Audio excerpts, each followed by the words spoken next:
you have your attention, please, I'd like to call to order the October meeting of the Johnson County Community College Board of Trustees. We are Cavaliers in honor of our Student Senate President, Donnie Whitten, who will not be with us today, but he brought that up last meeting, that we should be proud of the Cavalier brand. Let's start our meeting with the Pledge of Allegiance, please. I pledge allegiance to the flag of the United States of America and to the republic for which it stands, one nation under God, indivisible, with liberty and justice for all.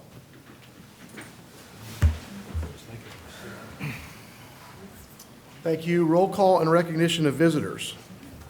This evening's visitors include Dick Carter, Frank Sotolar, Finnegan Grondell, and Ruby Grondell. The next item on our agenda is the open forum. The open forum section of the board agenda is a time for members of the community to provide comments to the board. There will be one open forum session during each regularly scheduled board meeting. Comments are limited to 5 minutes unless a significant number of people plan to speak, in which case the chair can limit the amount of time per speaker. When addressing the board, registered speakers should be respectful and civil and should not address matters related to individual personnel matters of the college. As a practice, the college does not respond in this setting when the matters concern personnel issues or matters that are being addressed through our established grievance or suggestion processes or otherwise before the board for consideration. I have one registered speaker this evening, Brett Cooper from our faculty, Math Division. Brett, if you're ready, please come to the podium.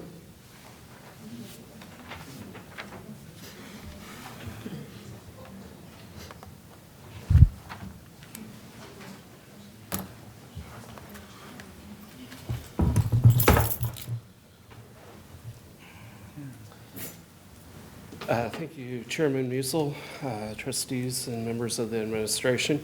Wanted to take this opportunity to discuss something that's going to be part of the recommended facilities master plan, consolidation of the consolidation of the 5 resource centers. I just want to, in case you didn't yet see it, you were emailed a letter from Brenda Edmonds, one of our faculty members, on the same topic. I will try not to duplicate any of that information.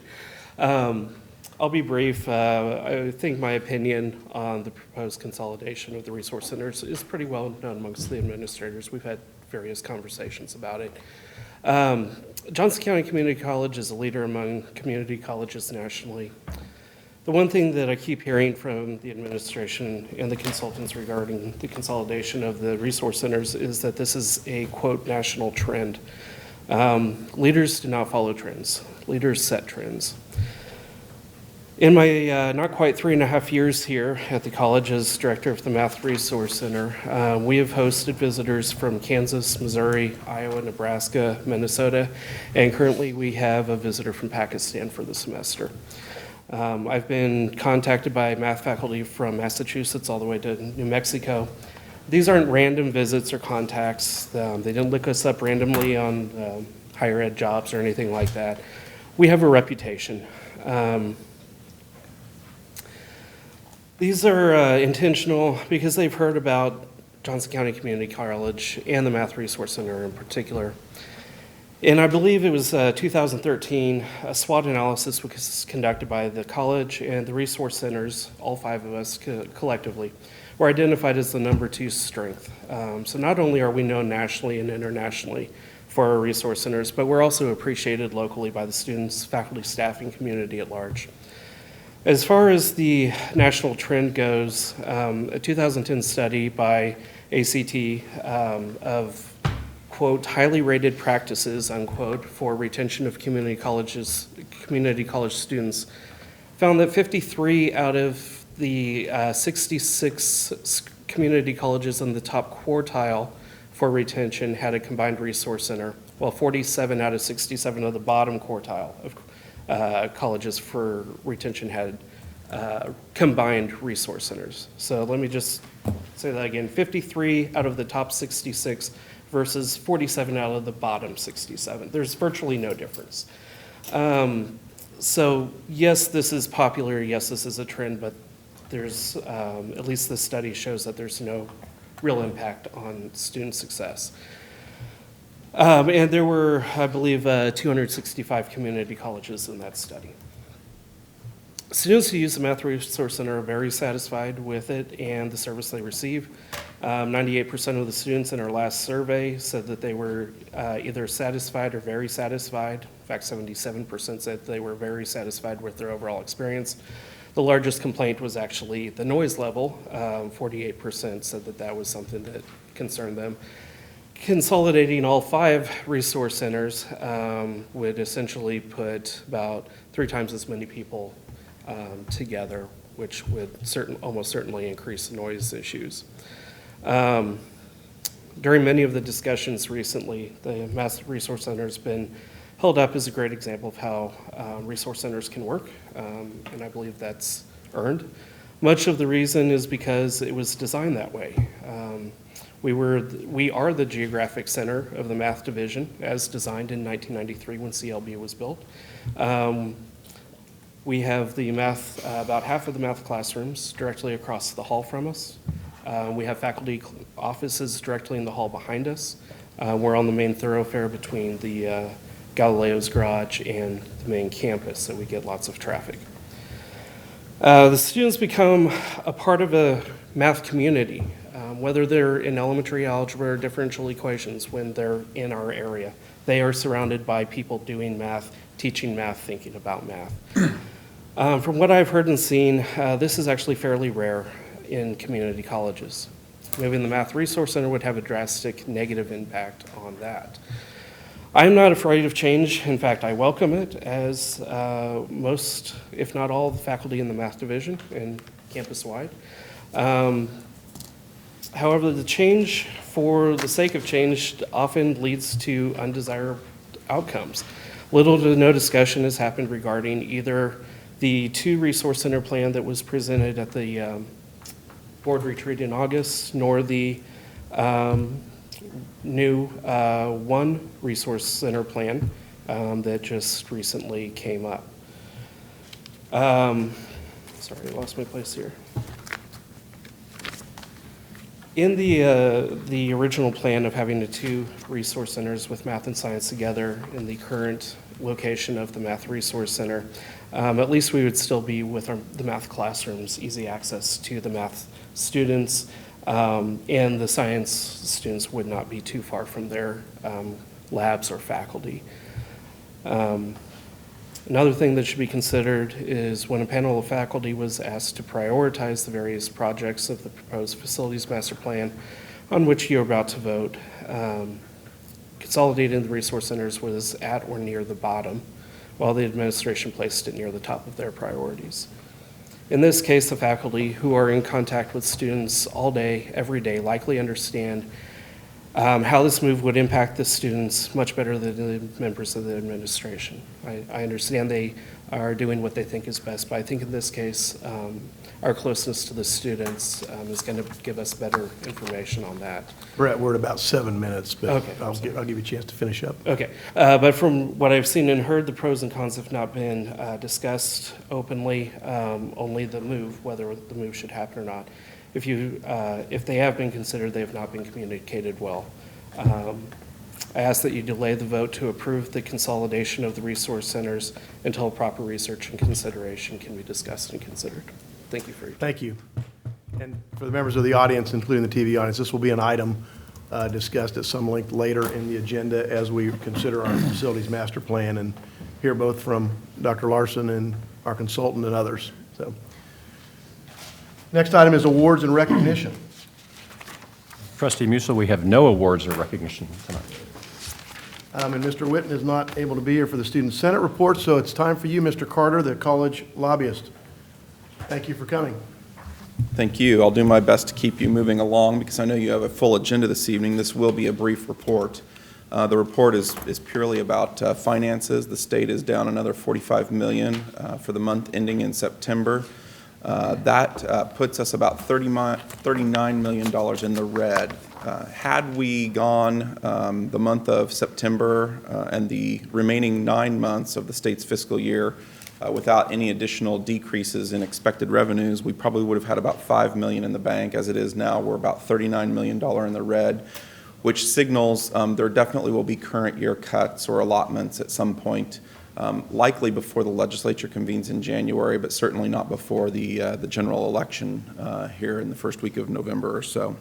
Another interesting point as it relates to the budget, the governor appointed a consensus revenue estimating working group, and that group was brought together to make some recommendations on what processes could be done to help the budget outlook be a little bit more stable in their reporting mechanisms. And a couple of the recommendations out of that group I think are worth noting, at least just to keep in mind. One is one recommendation, and again, we have yet to see if these will actually come to fruition, but one recommendation is that we no longer look at the month-to-month budget comparisons from the year prior. That's kind of where we've been at, just simply because of the state of the budget. That's one recommendation. The other one is that in the legislative process, presently the nonpartisan Legislative Research Department assists in assembling the fiscal notes for the bills as they are proposed and as they are heard in various committees. One recommendation would be that the Department of Revenue provide the fiscal notes for those particular proposed bills that we hear each day during the session. It's just of note. It's interesting to those of us that follow the process, and it certainly does play out when you talk about what the budget projections look like. Then finally, as it relates to school finance, the Supreme Court did hear the adequacy portion of the school finance lawsuit on September 21st. It's doubtful that they will issue an opinion prior to the general election. I do think that they will do something around the time that the legislature starts. Certainly, that is the funding formula for K-12 schools is going to be the driving factor in everything that we talk about come January. So I'll stop there, Mr. Chairman, and if there are any questions, I'd be happy to entertain them. Trustee Lindstrom? Mr. Carter, when you say 45 million down, what does that actually mean? Is it based on last year's revenue? Is it based on what we thought estimates should be under this? It's budget? based on what estimates were thought to be for this current year budget. I did not compare to what, I think it might be up over last year's amount. Okay. As far as the where we are overall in the budget. But it's based on the estimate, though? For the current year budget. Yeah, okay. Yes, sir. All right. Any other questions? When you say fiscal notes, for benefit of people watching that don't understand that. Sure. If I have a bill that's going to cost the state something, the Legislative Research Department says this is going to cost the state $30 million a year. Correct. And if I have a bill that raises taxes or fees, the Legislative Research Department will say we estimate this will make the state richer by $30 million, whatever the number is. Also correct. How long has the nonpartisan Legislative Research Department been making those fiscal notes? As long as I've been involved, which is 20-plus years, it serves as the staff arm for the legislative body, whereas one of the cabinet-level agencies is typically appointed by the administration in charge. And so there's all kinds of different, you could draw a lot of different things from something like that. I'm just troubled that both of these appear to be eliminating a nonpartisan objective way of looking at our budget, and then transparency and reporting it to the people. And none of that was an issue when we were meeting our projections. None of it was an issue when things were good, but now when things have been bad for a while, we want to get rid of that, and I would not support that if I had the opportunity to voice an opinion elsewhere. But any other questions for Mr. Carter? Thank you, Dick. Next item are committee reports. The first one is collegial steering. Trustee Sharp and I attended the collegial steering meeting last Tuesday. We had 4 or 5 new members of the steering committee. That is made up of the president and vice president of Faculty Association, the president and vice president of the Faculty Senate, the chair and vice chair of Educational Affairs Committee. All those 6 are faculty members. And then Dr. Korb and Dr. Larson were there on behalf of the administration. We spent the first meeting really spending most of our time just kind of getting to know each other, finding out what our backgrounds were, where we came from, why we ended up here, what our interest is in Johnson County Community College. And I think that was a good leadoff for the rest of the year in a committee where we try to have kind of frank and candid discussions and not have to be too diplomatic about it, and trust one another that we can talk about issues on campus in an open manner. So we didn't really get into too much substance as we normally would do. Trustee Sharp, anything else? Nothing. Okay. Thank the members of the faculty that come to that, and administration too. It's valuable for the trustee chair and the vice chair. Mr. Chair, Yes. question if I might. So there was no discussion regarding the facilities master plan and collegial steering? I don't recall that topic coming up at all. I'm looking out there and I don't see it. I see heads shaking as mine is. Thank you.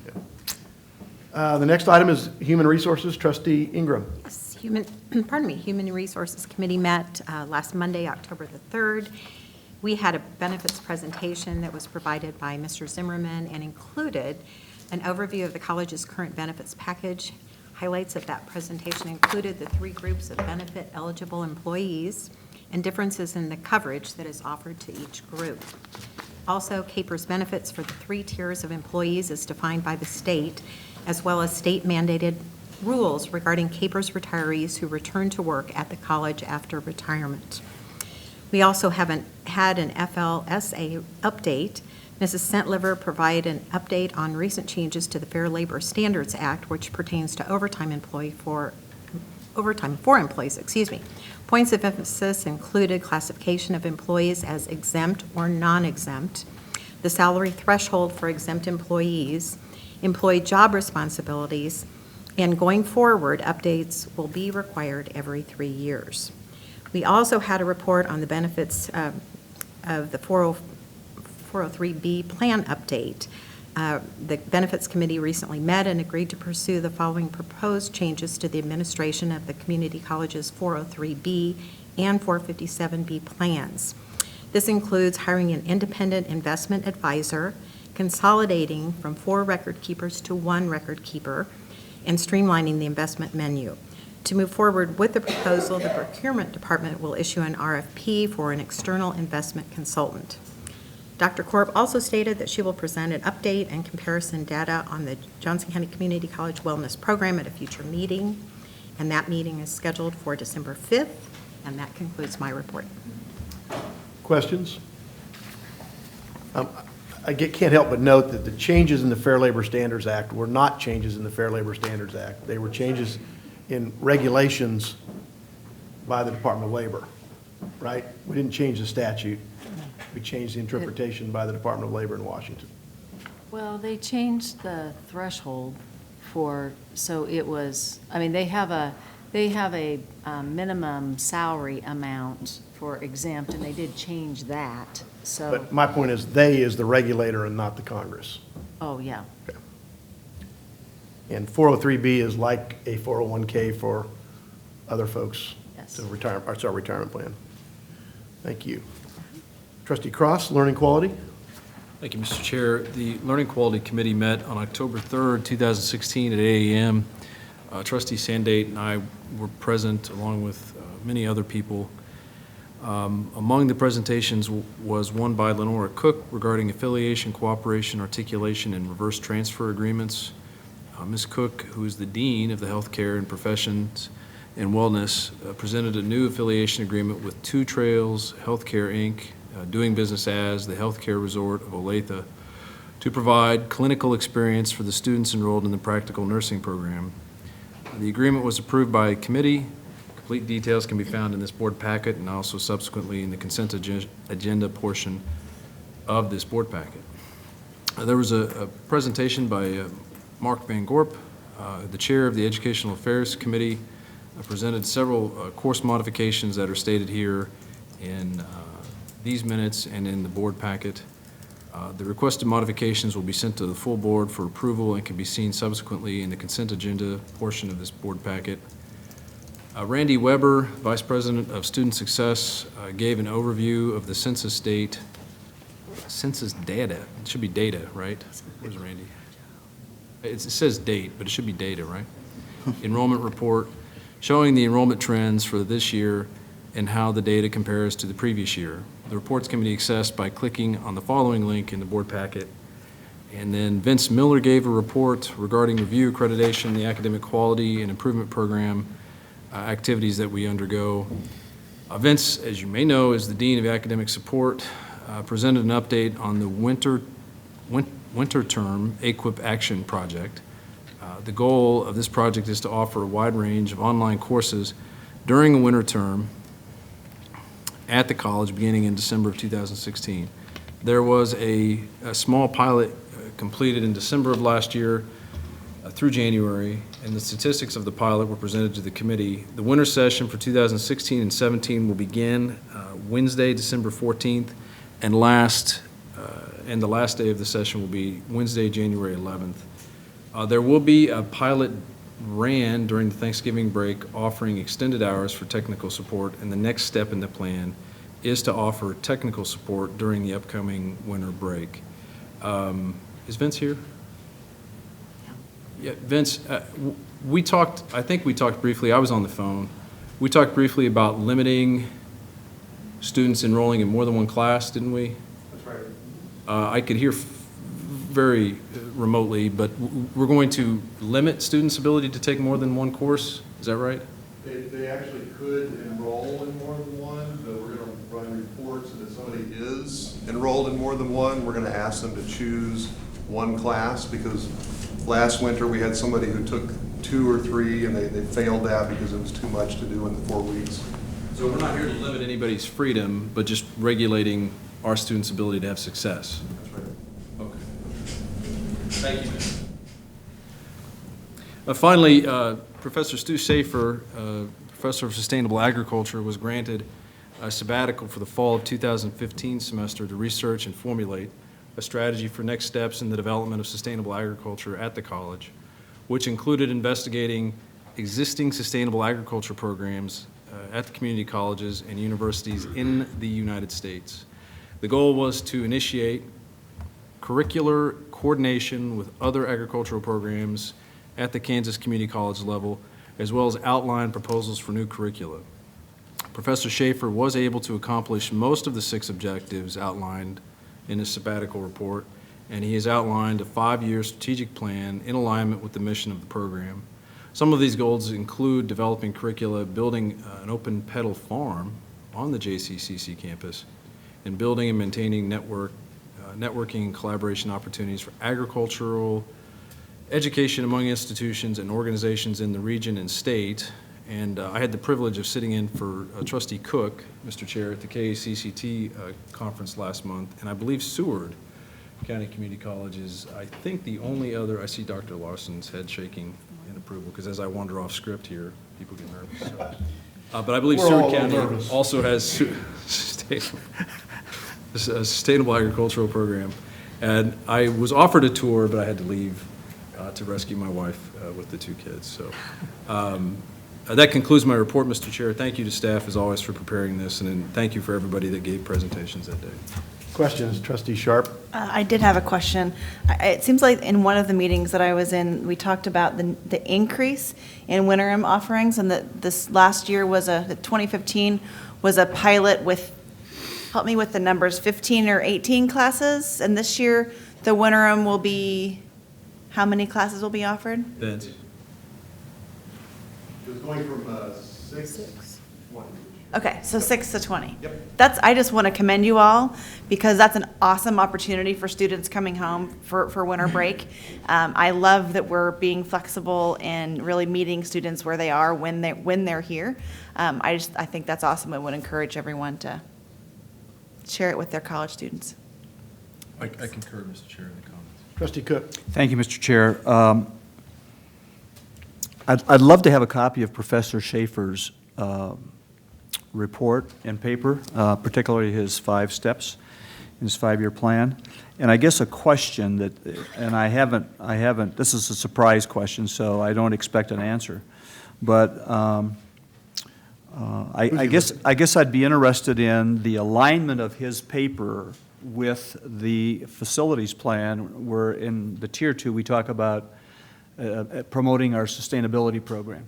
And so I would just be curious to see how his thoughts align with It didn't work. My computer's going off. It's a secret story. How his position aligns with the facilities plan. Yes, I had an answer for you, but your computer threw it off. I'm sorry.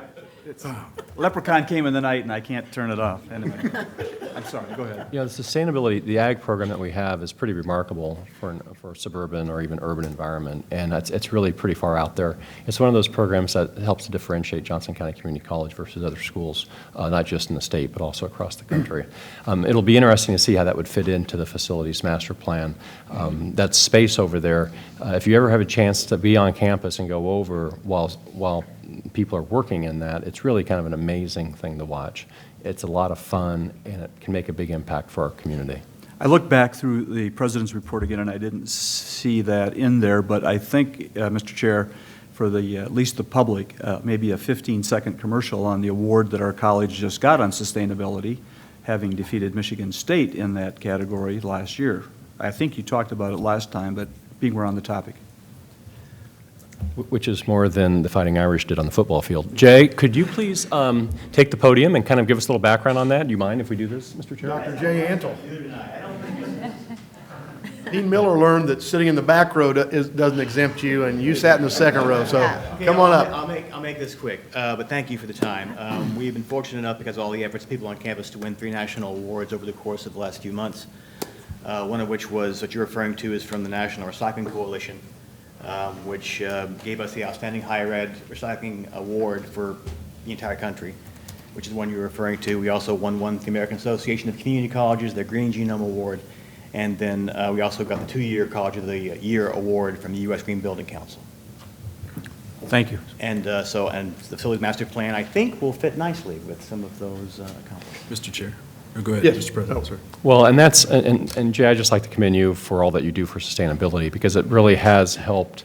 It has raised our reputation across the country, and this is kind of a niche that we really stand out in. So that doesn't happen without your leadership, so thank you very much. Trustee Cross? Yes, Mr. Chair, I'd just like to note that Jay's report was during my committee presentation. So, thank you, Jay. I'm sure it had to be especially well done. Yeah. Am I done now? You may sit down, Jay. Thank you. It's like a Democrat. And believe me, we all understand that you could stand up there and talk for a lot longer about your program. We appreciate your recognizing the agenda. Okay, we're ready to move on to Management Committee. Trustee Dr. Cook. I am deferring to Trustee Lindstrom, who chaired the meeting. I was at the ACCT meeting and did not attend.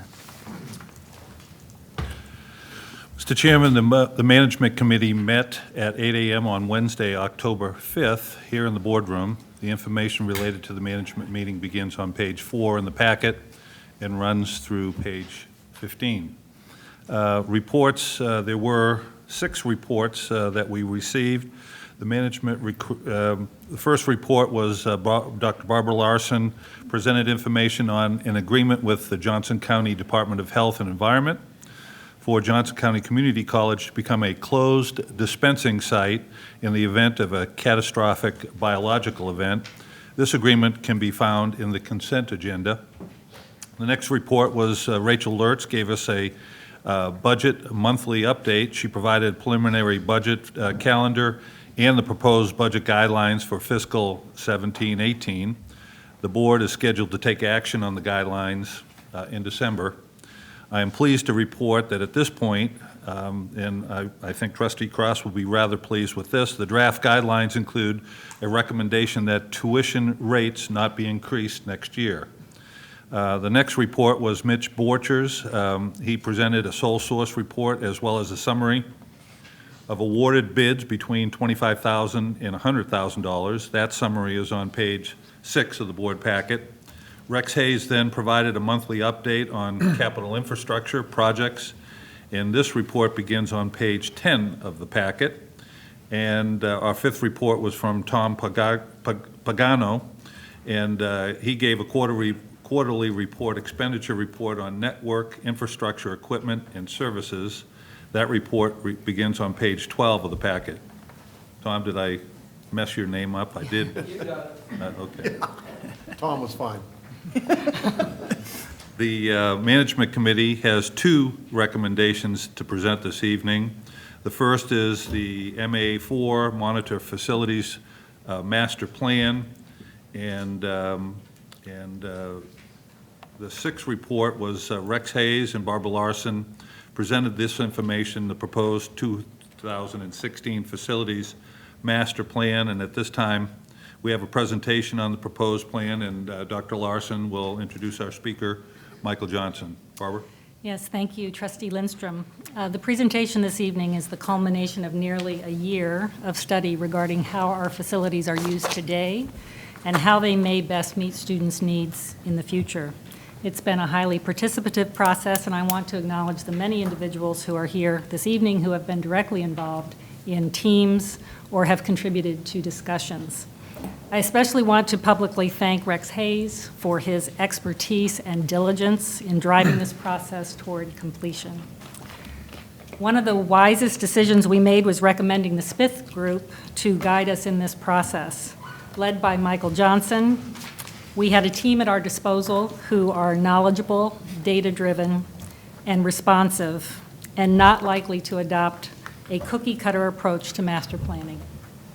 They listened to us and help devise what we think is a solid blueprint for the future. We also benefited from having Frank Sottler, a local architect who partnered with the Smith Group and who is extremely knowledgeable about JCCC, this campus, its buildings, and our history. And with that, I'm pleased to turn this presentation over to Michael Johnson of the Smith Group to lead us through this presentation. Michael.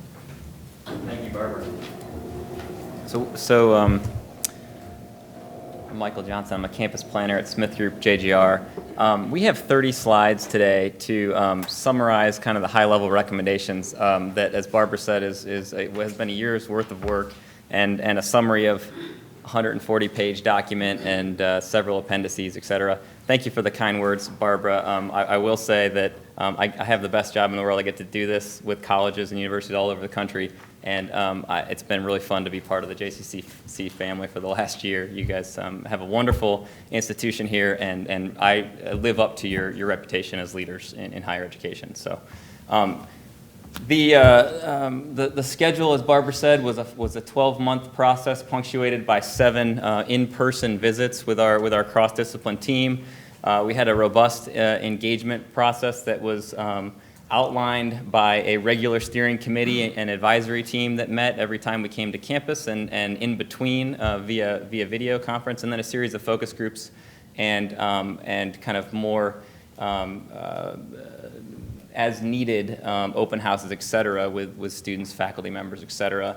The process, as Barbara said, was data-driven. It was built on a benchmarking exercise of your peer institutions and institutions across the country, and then verified against data coming right out of your departments and several of the folks on the cabinet and representing various aspects of the college, that laid out a pretty defensible series of recommendations regarding space needs for the future based on enrollment projections given to us by the college and based on where we think and where you all think some of your departments are going. And so that, in a summary, that in itself is a 100-page report, but in a one-page slide summary, that says that we feel you have a deficit of academic space given where your trends are going. It's a surplus of general classroom space and a deficit of technical class laboratory kind of space. And you'll see how that kind of has played out. Generally then, we feel like there's a surplus of some other academic spaces on campus, which include some of your auxiliary spaces, student union, et cetera. It all rolls up to a deficit of space, but that's in the specific kind of technical spaces needed. We worked with the team to develop a series of guiding principles, which really is probably one of the hallmarks of this master planning process, and maybe to diffuse some questions later on about what it is that you as a group are actually approving today. One of the main things that you're approving is a general vision and direction of this master planning process, the guiding principles that kind of guide decision making and have guided our decision making to date. You're not going to be approving the specific projects. Those actually, we feel are logical given the kind of process, but you'll have the chance to approve those kind of as each of those come up individually. So the guiding principles is a key moment. I'm going to pause on this slide. This was well documented and a very strong point of discussion, rallying around themes that talk about quality and developing 21st century spaces for the future of the college, improving the utilization of these existing spaces and future spaces, focusing on the kind of typology of spaces and the alignment of those spaces with your college goals, the location and the appropriate adjacencies to encourage where the college needs to go in the future, a welcoming experience, a community-oriented experience, a sustainable campus moving towards the future, and then ensuring that these recommendations are both feasible and adaptable and flexible moving forward.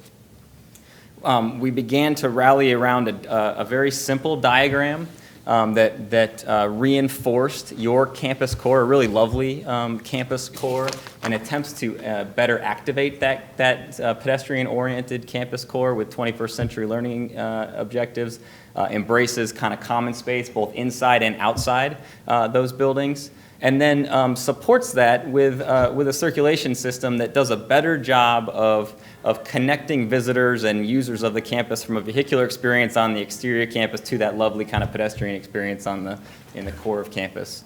And then supporting that kind of robust core with a series of centers of excellence that rally around what you are good at as a college in those areas that those happen. So an arts neighborhood, a career and tech neighborhood, and a community and wellness neighborhood that all support that core, and emphasize a more kind of robust and important front door that you'll see some recommendations for later on. This is a view at the corner of kind of Quivira and College, looking back at the campus. Again, kind of reinforcing those ideas of a renovated campus core, an improved access and linkage from a vehicular exterior to pedestrian interior, and then finding infill opportunities to support those neighborhoods that we identified in those centers of excellence. We use the guiding principles and via several means of meetings and outreach to decide on a series of initiatives and the goal that this plan can guide the next kind of 10 years and beyond of the college with a series of very visionary but implementable strategies. We broke those up into what we were calling Tier 1 strategies and Tier 2 strategies. The Tier 1 strategies you can see are the first 4 listed, and the Tier 2 beyond that. I'm going to not pause on those here. You can read those faster than I can say them. But we will go through each one of those in depth on the following several slides. So the first initiative is an idea to emphasize an improved investment in CTE and the arts on the campus. Specifically the visual arts.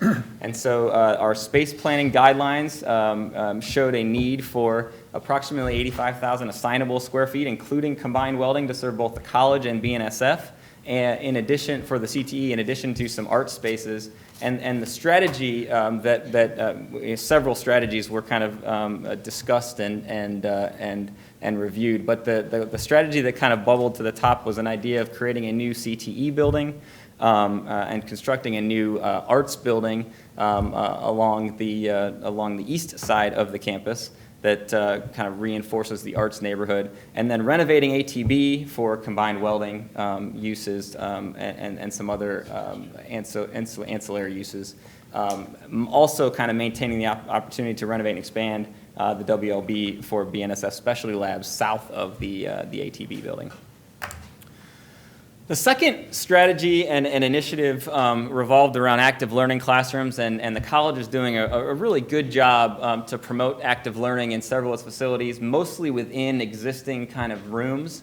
The one challenge that we heard from faculty and students and staff members was that perhaps we were trying to do too much in too little space, And so we set a goal that in the next 10 years, we would achieve 50% of our classrooms in active learning, achieving assignable square feet metrics of 30 to 34 assignable square feet per station, and you can see the number of stations per classroom.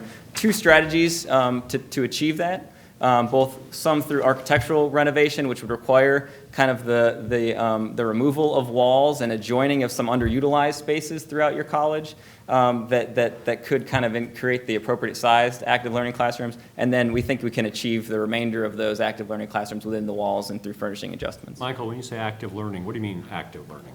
Yeah, moving away from a didactic kind of environment, kind of like we're in today, where a faculty member may stand on a stage and engage students in a seated desk, single desk kind of moment, to a more opportunity to be more flexible, have group learning opportunities, and have a kind of a varied experience through the learning opportunities.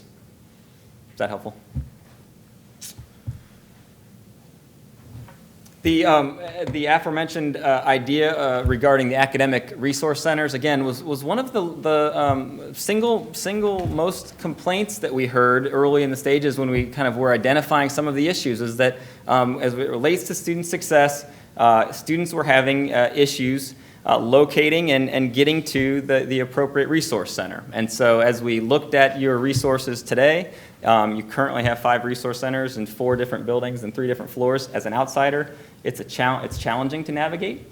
And that's a concern, given that student success is a primary driver of change in the future. We have a couple of ideas and 2 options that we'd like to test with the group today, and I think should form a foundation moving forward. One was 2 resource centers, combining the math and science resource centers in the CLB building. And you can see the stack diagram on how that could be achieved and the different moves that might accomplish that. And then the second was an achievement language and writing center in the library, which, you know, kind of got halfway there. This would be an improvement over where you are today, we feel, but I think in many ways might still be a compromise. And so we did test a second idea that centralized those learning centers and resource centers on the first floor of the library. Again, you can see the stack diagram on how that may be achieved, and the different reasons for being able to do that are varied. The literature, you know, certainly supports the kind of impact of access, of visibility, and of location of these that are kind of implicit in student success moving forward. There also is a general move towards multi-discipline and cross-discipline learning in higher ed. And so this idea that our students that are coming out of college today need to be T-shaped. They need to have a deep disciplinary knowledge, but also need to kind of balance that with a very robust cross-discipline understanding. And I think that this idea would support that. And in many ways, there's not, as Barbara said, there is not one solution that works on all college campuses across the country. There are trends that are moving towards an integrated resource center, but as it relates to JCCC, your library is a wonderful asset. It is in the middle of campus, and it has a surplus of space currently. When you say literature, what are some examples? Yeah, I'd have to cite specific examples for you, Dr. Sopcich, and I'd have to get back to you on that with some citations. But you know, I think we are seeing in several of the projects we're working on. Again, I have had the great opportunity to work on community college master plans across the country. Most recently, you know, Metropolitan Community College in Omaha, Nebraska, has used their Sarpy location, their South Omaha location, to centralize their resource centers in their connector building. We're seeing this we're working down at Austin Community College in their Highland Mall campus, and a lot of press that they're getting from the Accelerator building, which in many ways is attempting to co-locate these learning centers and is getting a lot of good success from that. We've done similar things at Maricopa Community College, and El Paso Community College, et cetera. So the trends are out there, so. Other questions, comments? The fourth of the kind of Tier 1 initiatives it relates to the front door and wayfinding of the college, and this has several components. This idea that the college currently has a vehicular-oriented exterior, mostly that kind of orients folks to a parking resource, but is a little bit disorienting in that you don't know that this wonderful resource of campus kind of courtyards and quadrangles exists. So the recommendations here are strengthening some of the gateways, both at the corner of Quivira and College, at the gateways along at College and Quivira, and the opportunities from a security standpoint to close these down during off hours if needed. An idea to include a fourth kind of egress access to the south, I think, also improves the accessibility of the campus and the safety of the campus, and the idea that we can orient individuals arriving via bus or via car to where they need to go and have these kind of moments of acknowledgement of where they are and how you get to the center of campus from as you migrate from a vehicular to a pedestrian. Some ideas that have been tested about, again, these are scale-based and other things, but about the idea of kind of marking the corner of College and Quivira.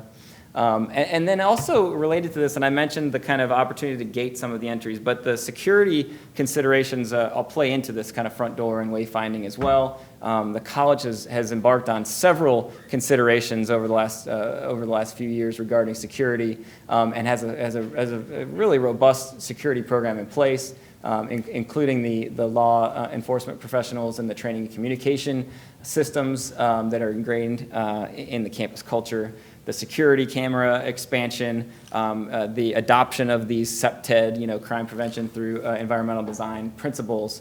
We think that the augmentation of that with this egress route and the security gates actually kind of help support those goals in a meaningful way. And finally, from a wayfinding standpoint, we had a really robust conversation about what is the front door.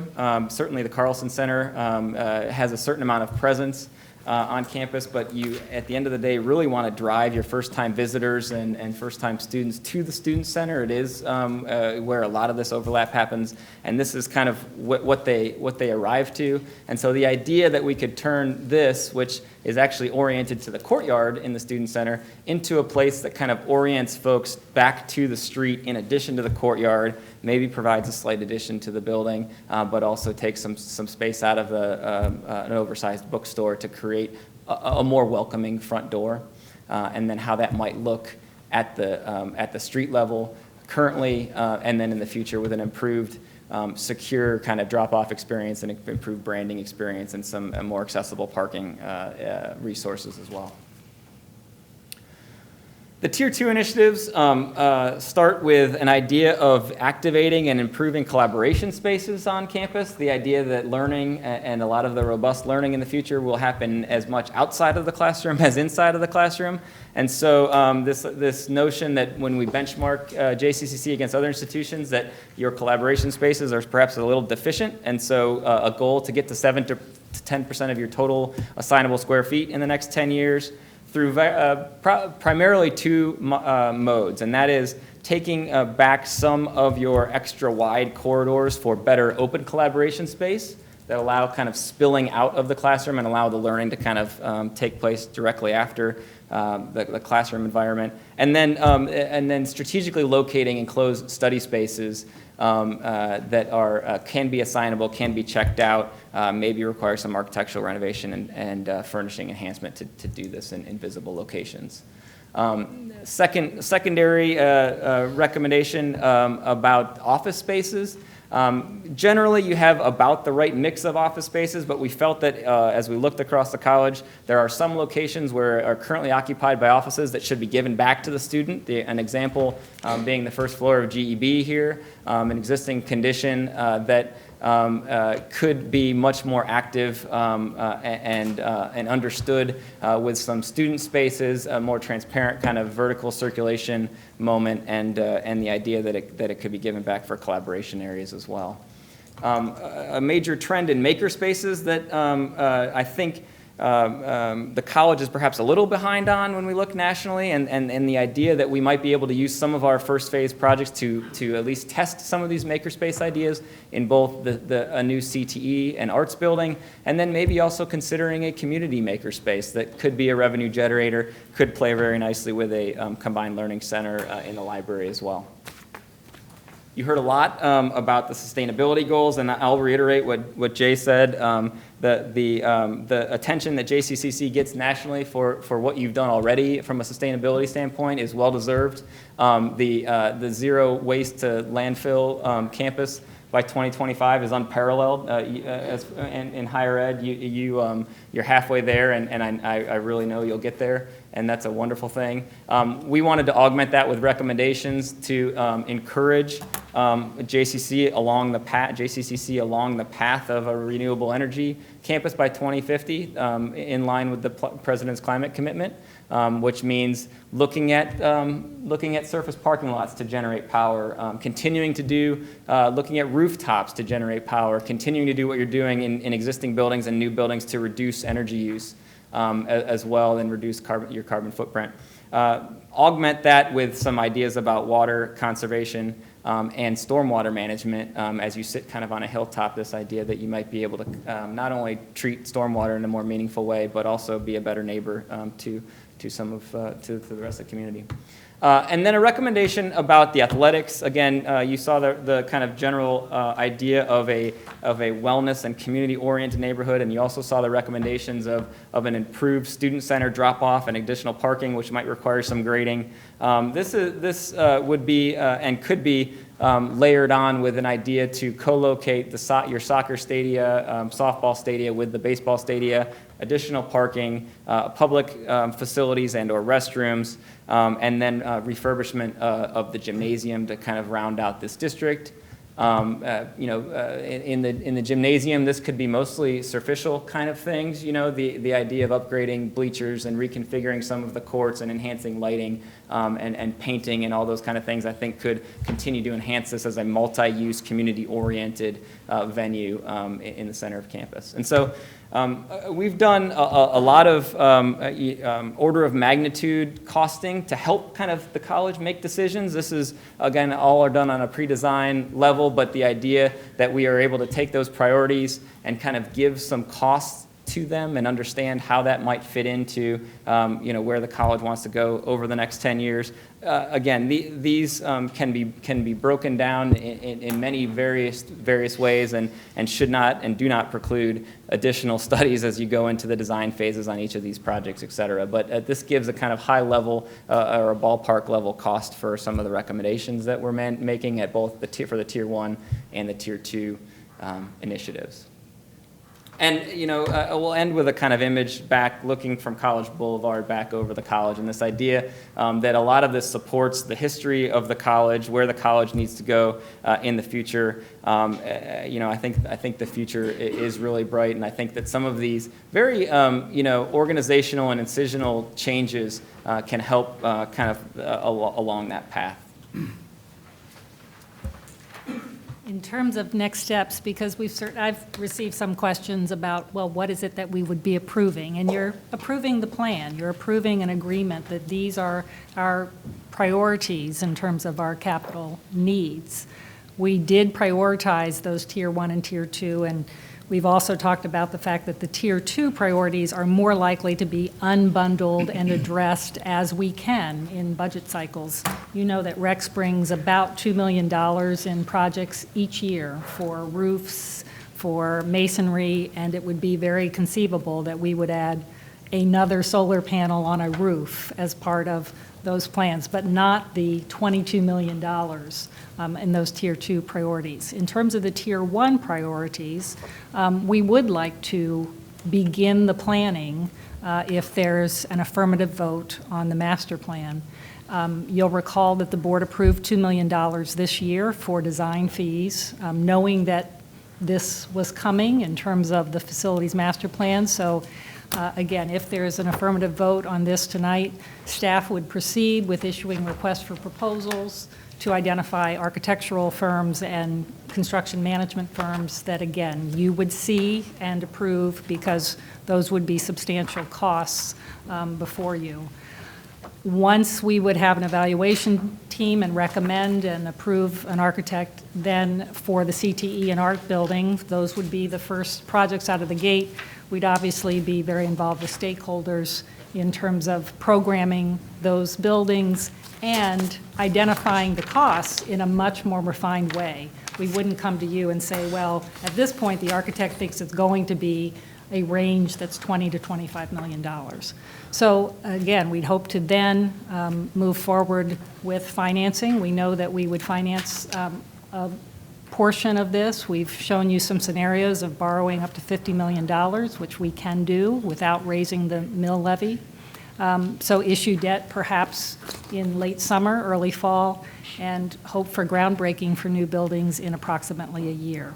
On the next slide, in terms of the other Tier 1 priorities, we have not budgeted funds for those for this year. We would like to proceed with RFPs to identify an architect, but knowing that the actual budget and commencement of a contract with an architect, again, couldn't occur until 17-18, when we could actually budget those design fees. So those would be a bit behind those other projects.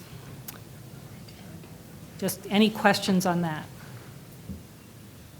And again, each step, and we keep saying this, tonight you'd be approving the plan, but individual projects would obviously come before the board as we recommend architects, construction managers, and discuss plans and renderings with the board. Mr. Chairman, if I might continue with the management report in this Certainly. regard. I want to acknowledge staff and thank them for tremendous work that they've done in putting together this proposal. And as Dr. Larson said, we are tonight we're really considering the master plan concept and priorities, and that's the extent of what our vote is going to be here. And so with that, I would like to make a recommendation. And it is the recommendation of the Management Committee that the Board of Trustees accept the recommendation of the college administration to approve the 2016 Facilities Master Plan as presented, and I would make that motion. I'll second the motion and a comment. It's been moved and seconded. We will have discussion. Dr. Cook. Well, first of all, Michael, thank you for the great work. I don't know about the rest of you, but I hope as trustees we don't look at this at a one-time glance. There's really a wealth of information in here about not only the history of the college, but what our facilities are and what we have planned going forward. So I really appreciate that detail. This is kind of, to me, a Bible of our facilities, where we've been and where we expect to go. Having just attended the ACCT symposium, and we had at the conference, we had a day-and-a-half symposium prior to the annual Congress. And the symposium dealt with 5 draft papers from people all over the country focused on workforce development and student collaboration. It was quite interesting that it aligns with what we're dealing with here. And one of the elements that came out of that is that who's our competition as community colleges? And there are private businesses that are really making inroads into dealing with workforce development nationwide. Gallup indicated in their recent poll that 6 million jobs go unfilled a year. And it was interesting that when they surveyed the colleges were saying 98% said we're doing a good job of training people for the workforce, when in fact 11% of the employees said that they were receiving students that were properly trained, and 13% of the students indicated they were properly trained. So this whole issue of workforce development and how we've categorized our programs and facilities, I think is a current issue that community colleges need to address if they're going to stay in business on the workforce plan. I don't want to take your words, Trustee Musil, but I thought at the foundation the other night, you did a fabulous job, and I think Dr. Sopcich has talked about this as well, that we have our general ed students to deal with.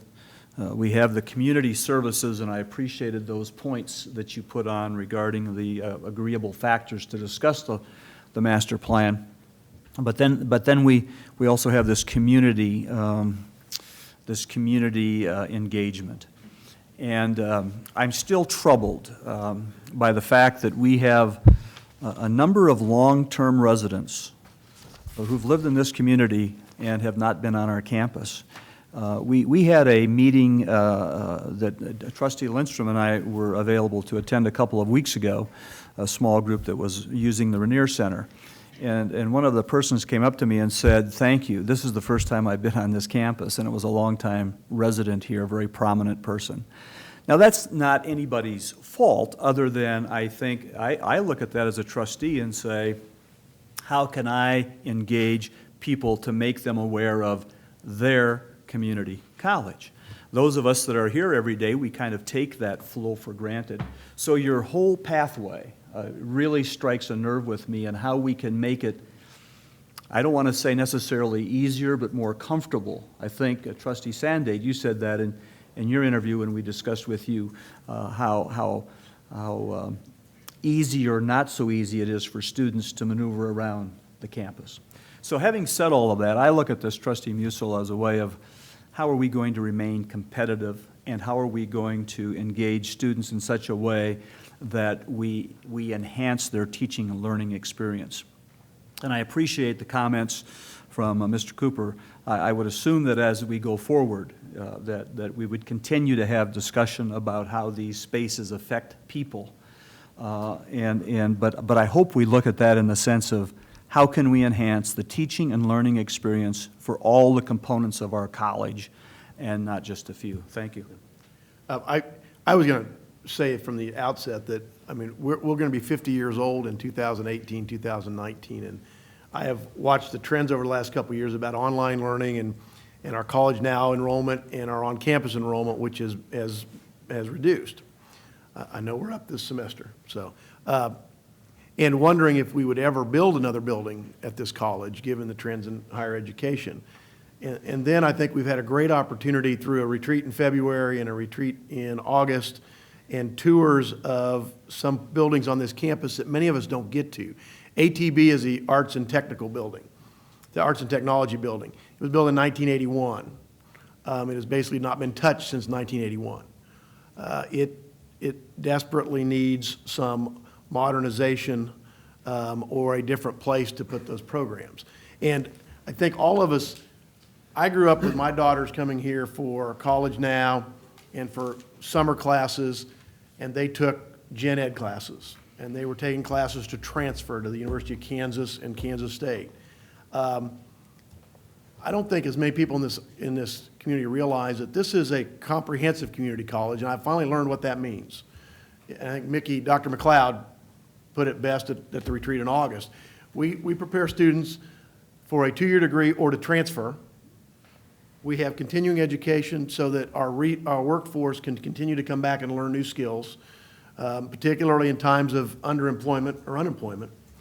And thirdly, we teach people what used to be considered VOTEC, technical career skills that actually get real jobs, and that we use every day, whether it's an HVAC person who comes in to redo our ductwork or work on our furnace and our air conditioner, or somebody that works on our car at Burnett Automotive across Quivira, or other, when they're wiring our house, they're electricians. We do all three of those things, and if we don't do those three, we're not a comprehensive community college. So really, the choice to me, and I know that the resource center is an issue, and I understand that we're adopting a plan and priorities, but we're not pouring concrete. I think that what I've heard supports the idea from a common sense standpoint and enough from a data standpoint to say one resource center where I can talk to an English somebody on my writing project, somebody on my math project, and somebody on my biology project makes not only common sense, but seems to make pedagogical sense. I don't know that that's true or not, but it kind of makes sense to me. But I do know that if we don't adopt the career and technical education portions of this plan, then we will not be a comprehensive community college. We will drop back to something other than that. And we will leave a lot of gaps in the workforce in this county that we don't want to lose, because there are students that want to come here and get the best technical education they can get and go out and get a job without a four-year degree and do very well in life and provide all the services, technical and otherwise, that we need. You know, we're planning now for 10 to 25 years from now, maybe 50 years from now, and that's what makes this both kind of exciting and scary at the same time. I think the college has shown over the years an ability to adapt and to move and to wiggle around the path that we've chosen, and I think that's what this plan here tonight suggests. Brenda Edmonds wrote us a letter today from the math department about consolidation of the resource centers with similar thoughts to yours, Brett. And I was struck by the fact that she recognized, and we all agree, that there isn't a right or wrong answer. There needs to be the right questions asked. I think they've been asked so far. I think they'll be asked going into the future. I've always been struck by the fact that I think this board is made up of public servants. When you see the presidential election or other campaigns, the politicians always know the right answer. It's their answer, and there are no other answers. I don't know that this is the right answer or that it's the only answer, but I think it sets us on a path that gives us a chance to be better going forward than we would be without it. And so for that reason, I will support the master plan as proposed, knowing that the discussions, the debates, the fusses and feuds will continue, because that's kind of what we do. Trustee Cross. Yes. Are there any, we talked about it at the retreat, but do we have any designs for a southern exit or entrance at the college? Frankly, with respect to safety and security? Yeah, and you'll notice one of the changes since the retreat is the idea that we can add an egress-only route to the south here. Can be gated when needed. I think that what allows you to do is at least begin discussions with the city and with others about if that wants to be something more than that. But I think that at a minimum, the idea of continuing to pursue a south egress route under the guise and under the idea of security and campus safety is a good idea, and it is a pivot that we've made since we met last in August. I appreciate that. One other question, Mr. Chair. The maker spaces, I mean, I appreciate some of the objections. I too, I guess for the time being, concur in the result here, and I don't know if this is the right thing. It makes sense. I think there's a reasonable business sense for the administration to move forward with this. So I appreciate the objections, but with respect to the maker spaces, trying to be a devil's advocate and perhaps a litigator, and how is it not just a waste of space? Yeah, I think that's a good question. Again, there's a lot of support for the idea of allowing students the space to tinker outside of the classroom, to work collaboratively outside of the classroom, and that could take many different forms. I think from a CTE perspective, that could be a space that has, high-tech equipment and can be, transferred in and out to allow those things to happen. From an arts space or from a general kind of community space or general education space, it could be something much different. It could be, these maker bots or these 3D printer kind of things and testing things out in a more way. So I think it's part of it, the education, the shifting trends of education. And I also think, it's proven through the space study that you probably have some excess space in your core campus. And so it may be an opportunity to test some of these ideas that, especially if we're thinking about migrating away from general classroom spaces and into things that encourage more collaboration in a more meaningful way. Do you think it's possible that undergraduates are going to like more opportunities to see each other? Is that generally a good idea? Do I think that undergraduates will have more opportunities? I just think it's a tremendous selling point. I'm trying to be subtle in the point. But I think that if undergraduate students have more opportunities to, say, see co-eds or see each other, I can't imagine that hurts a college's ability to say, hey, come here. I think, I think the right response to that in a higher ed kind of conversation. You don't have to answer that, don't worry. No, I really, help you with that one. I think that the way that we're using campuses is shifting. And I think that means that, that in many ways, we need, one of the reasons for the physical campus to maintain is the spaces to come together and to collaborate. And I think, in my experience with the ACCT and the KACCT, I concur with Dr. Cook's assessment that this is a trend, and I think a profound, hopefully good evolutionary step. So. The one example I can think of is Dr. Sopcich and I were going, is at the Sunflower Room for a luncheon, and there were 3 students sitting at these high-top, and there was not an electrical outlet anywhere near them. And maybe batteries will eventually get okay on laptops if they don't need them, but it was not a modern place. You couldn't collaborate. You were straight down a wall, and you had no place to plug in. So I think that's the kind of stuff we're trying to get better at. We have great technology on campus and wireless and everything else, but we still don't match the needs of a student in 2016. No 8-track players anywhere. Which is unfortunate. It is. If you have, when you're finished with your comments, I'd like to actually address a couple of things, particularly some of the issues that were brought to light concerning the learning centers. Notwithstanding the immense draw that Westco Beach has for our KU friends and forwarding their desire to be on campus, if you're looking for a place for folks to meet co-eds. As an Iowa Stater, I've heard legendary tales, so. That one there. There you go. Out of order. But the reality of what we're about is really about the synergy that we're creating for students. And, to address both Brett's issues and the issues brought to the table by Professor Edmonds,